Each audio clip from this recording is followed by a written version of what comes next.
Hi, everyone. I'm a psychiatrist and I run a training program in ketamine-assisted psychotherapy or psychedelic-assisted psychotherapy. So I've been training clinicians to do this work for many years. But I'm not here so much to talk about my program as to sort of act like a field reporter to you guys, to give you guys an update on what is going on in the world of training programs. It's really interesting because it does kind of reflect the larger dynamics that were spoken to earlier in this group around conversations in this field in general, especially the tensions around the traditional underground providers and the medical model. That's characterized by a lot of different things. One of those is, what kind of credentialing do you really have to do this work? Do you need to be a licensed mental health provider?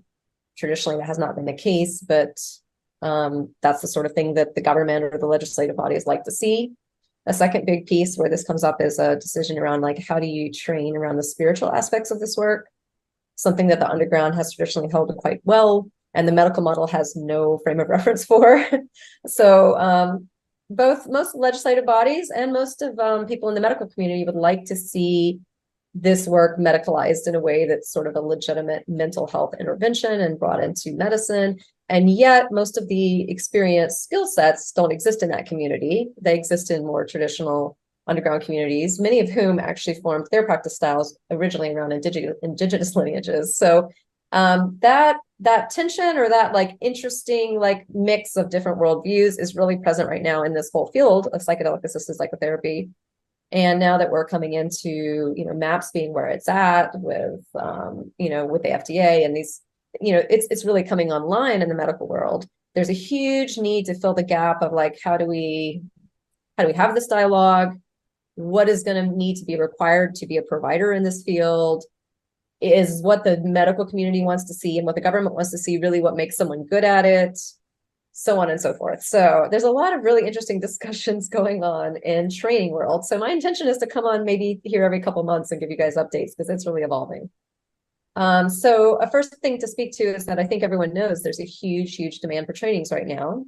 The idea, especially where MAPS is poised right now, it's understood that these medicines are coming down the pipeline, and we're in the process of, them being able to be legally used, certainly at least in medical settings. And everyone for years now has been asking the question, like, who's going to go to use them? Like, how are we going to know? The government wants to know this. How are we going to know who to give it to, who to allow to prescribe it? Like, there's no standardization. We can't just let anyone prescribe it. What are the standards? So that's been out there for a long time. So there's a real need for trainings. MAPS has been trying to meet that need on a large scale, and a lot of other training programs have come up on, especially in the ketamine space. And they have different philosophies and different emphases. And so all this has become a microcosm for all of these questions. And I'm not necessarily here to talk about where I land on them, rather to just like let you guys know what's going on with the dialogues out there, because it's a little bit of a microcosm for where we as a field are going to land, period. Like, what is this profession going to look like? And I'm sure it won't all be crystallized anytime soon, but it's definitely fermenting a lot. So I'll take you through a couple of the like big dialogue points I'm seeing. All of these showed up also at the conference quite vividly with different presenters or different, conversations that were happening. And there are also things that are just been out in the space in general. So it's kind of a fun, crazy update on, like, where are we landing, people? What do we even think about all of these things? The first thing is, I said there's a big push to train therapists. MAPS's model includes therapists as part of the intervention. In fact, originally there was the dyad of two, and now there's discussion about whether it can just be one. But it's always understood that a trained therapist is part of that intervention. Interestingly, recently with the FDA guidelines that just came out the other day, which you guys may have seen, and also the paper that came out last month in Nature, from the kind of standards coming down, they made the point that according to the science, there's no evidence that a therapist or a therapeutic intervention actually makes any difference. So interestingly, you've got a big push to train psychotherapists, and at the same time, you've got the regulators coming down saying, we actually don't have data that a therapist or a therapy intervention makes any difference. How do we know it's not just the substance if you just leave them in the room with the substance? And they're not arguing that it does or doesn't. They're making the point that there's no data. And so we're all going on the assumption that the psychotherapist makes a difference. And yet they're not seeing data for that. And they're saying that needs to be clarified. And so that's a big discussion point that's out in the field right now. And that's obviously pushes a lot of people's buttons and you know, people have a lot of opinions about that. So you may hear a lot about that conversation coming out. Both those publications just came out recently. So there's definitely a lot being said about that. There's a conversation around standardizing training programs. So I run a training program. Fluence runs one, Prodigy runs one, Polaris runs one, IPI runs one, Naropa has one, CPTR has like an amazing large one that is like most of us have graduated from. Different people are doing experientials in different ways, all of this. So there's a big conversation around standards, like how do we standardize how therapists are taught? Because each of these people are teaching a little bit differently because there's never been any gold standards around it. And it's a little bit of a Wild West in a way where people are, you know, controversies around who should be allowed to be trained. Do you have to have a credentialing or not? How much is spirituality included in the curriculum? What types of therapy interventions even make sense? Is it somatic pieces? Is it CBT? Is it IFS? What are the therapy modalities that are coming in? So those conversations are also happening. There's not a consensus, but that's also fermenting around out there. And there is a really interesting conversation behind the scenes around how manualized can we make the therapy intervention? And by manualized, for those of you who are not clinicians or researchers, meaning how reproducible and sort of scripted do you have to make this?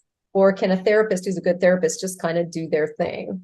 And people land on both sides of that. There's some super interesting thoughts and conversations that can be had around that, but that's also one of the debates that's out there.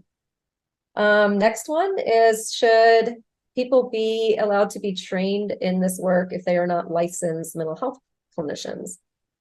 So you have camps of people landing on they know they should be licensed mental health clinicians, and certainly the sort of medical community likes to see that. You have other training programs landing on the side of, no, we can train people to be guides and sitters if they have other kinds of backgrounds or from other kind of healing professions. And then that brings in a whole another discussion that's out there, which is what is the difference between a psychedelic-assisted psychotherapist and a guide or a sitter? What is that? So are we just lumping them, calling them all the same thing, or are those very distinctly different things? There are schools of thought that are teaching psychedelic-assisted psychotherapy as an active psychotherapy intervention, like you're doing a lot of psychotherapy while the person's in the altered state. There's other schools of thought that are using more traditional models around sitting or working as a sitter or guide and doing integration afterwards. Those are very, very different interventions. So from the point of view of FDA and the sort of regulatory people, these are very, very different products. And so there's a lot of needing to parse that out and understand what is what from the point of view of legalizing things or moving it into a legal medicalized model. So wherever you land on that. So these are also discussions that are being had. Retreats are a big area of controversy right now.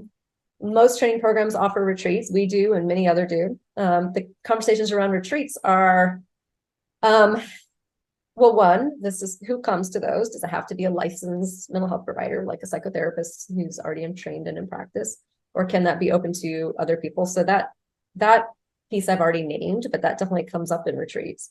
And then if you are training therapists or if you're training providers, if you're a training program, can you administer or prescribe the medicine, say ketamine, without the person having a diagnosis?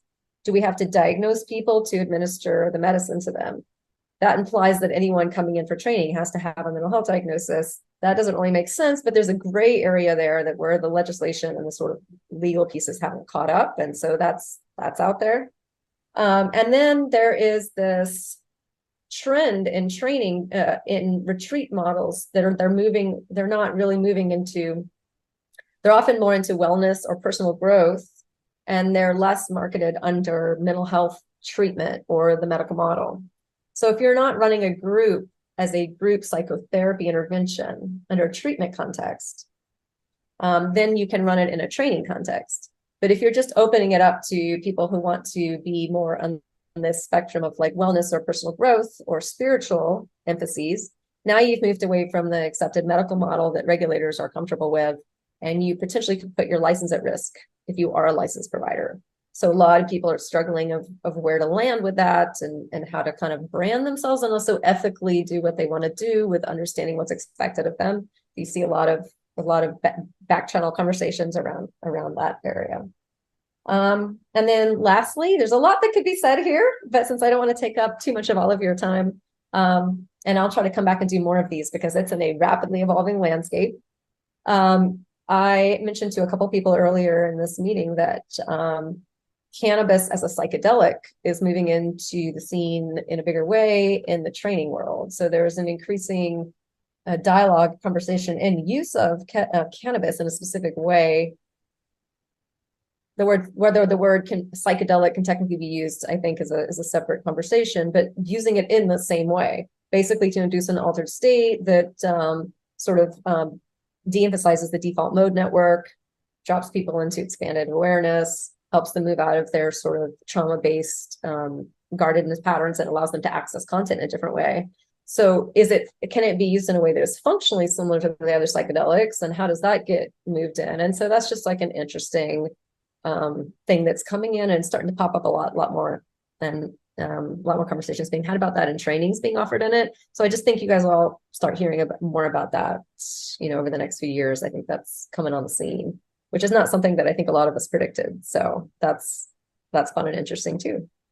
So I'll stop there, and like I said, I'll try to sort of come on periodically and give you guys a now where we're at in training world conversation, because it's definitely, there's a lot there, and it encompasses sort of so much about who we as a field say that we are and what we're doing, especially with these pieces around nature connection, spirituality versus medicalization and legalization, and the FDA needing to see data, but what data on what? Is it data on the spiritual intervention? Is it data on the therapy piece, or is it just data on the substance without any of that?